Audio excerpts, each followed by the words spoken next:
So Tomorrowland is hitting theaters, the second live-action film from beloved filmmaker Brad Bird. But the thing about Bird is that no matter what he does, he's always greeted with the same question. What's up with The Incredibles 2, man?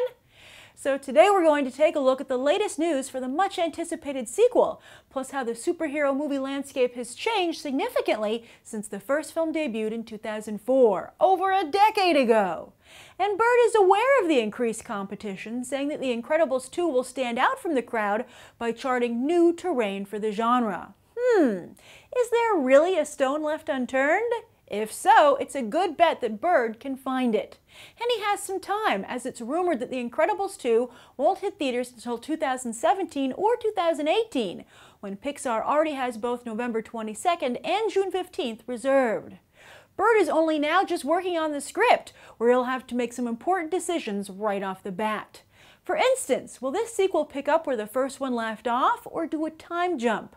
Bird has said he has plenty of leftover ideas from the first film that he'd like to explore, which hints at a direct continuation. Yet since so much time has passed in real life, it might be more satisfying to reconnect with the grown-up Violet, Dash, and Jack Jack. Also, since animated movies take so long to make, Bird will have to guess the trajectory of the genre, which seems to be starting to skew darker with Netflix's Daredevil, the upcoming DC films, and the palpable dissatisfaction with the bright and cheery Age of Ultron. Again, Bird did say he wants to continue to chart his own course, but there's no denying that his The Incredibles has already been highly influential on the genre as a whole. He almost single-handedly got rid of capes and monologuing. Surely Bird will want to offer up some new commentary on the current state of superhero storytelling.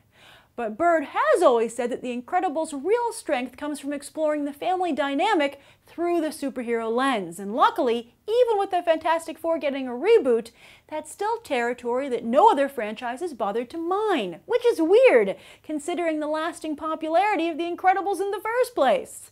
Hollywood, never one to miss an obvious opportunity.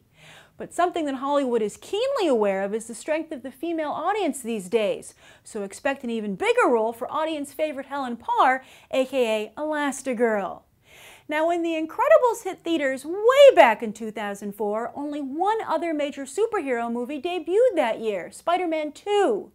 In 2017, though, in comparison, 7 superhero movies are set to debut, including Wolverine 3, Guardians of the Galaxy 2, The Fantastic Four 2, Thor Ragnarok, and the second Spider-Man reboot from Sony and Marvel. 2018 currently has 6 superhero movies slated to open, including Avengers Infinity War Part 1, Black Panther, Captain Marvel, and that animated Spider-Man film. Plus, there's even more animated competition during that time frame, with Toy Story 4, Despicable Me 3, The Croods 2, and How to Train Your Dragon 3 also set to open. Speaking of competition, there's also the issue of competing for Brad Bird's time and interest. Because as he promotes Tomorrowland, he's not only talking about The Incredibles 2, but dropping some pretty strong hints that he'd like to do a Star Wars film, which of course is also owned by Disney, a la Tomorrowland and Pixar.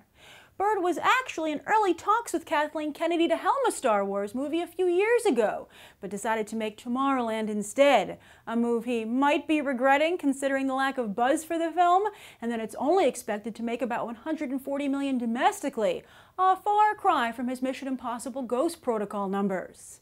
So while Bird says The Incredibles 2 is his next film, it would seem he could easily be persuaded to slot a Star Wars movie in first. It all depends on where Disney feels he's the most valuable, and they do seem to have animation and superhero movies already cornered. Where do you think Brad Bird is most valuable, and what will it take for The Incredibles 2 to remain competitive and influential in today's super-saturated superhero and animation market? Be sure to share your thoughts down below. I'm Grace Randolph, and this has been a Movie Bite. You can watch more right now.